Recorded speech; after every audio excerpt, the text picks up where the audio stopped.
আমাদের পাপের পক্ষে না, আগামী দিনের ভোট হবে নেকির পক্ষে। আগামী দিনের ভোট হবে জাহান্নামের পথে না, আগামী দিনের আমাদের ভোট হবে জান্নাতের রাস্তা। এই কথা বললে আবার বলবে আমরা জান্নাতের টিকিট বিক্রি করি।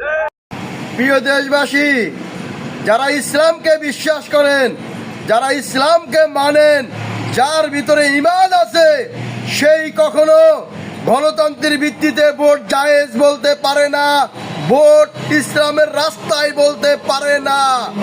আবুল আলা মওদুদীর বংশধরেরা শুধু বলতে পারে ভোট হইল জান্নাতের রাস্তা। আল্লাহ মাফ করুক, আল্লাহ মাফ করুক, ভোট যদি হয় জান্নাতের রাস্তা, তাহলে গণতন্ত্রের ভিত্তিতে যদি বাংলাদেশ ভোট জান্নাতের রাস্তা হয়, তাহলে আল্লাহর কোরআন মিথ্যা, নাউজুবিল্লাহ। আজকে এরা বলতে চায় ভোট নাকি জাহান্নাতের রাস্তা। আপনি ভোট দিলে জাহান্নাতের রাস্তা চলে যাবেন। আমরা জানতে চাই আপনাদের কাছ থেকে, আপনারা কি এখনো বসে থাকবেন, না এদেরকে ঝাড়ু দিয়ে জোতা পিটা করে সেই ভূখণ্ড পালাইবেন পাকিস্তানের?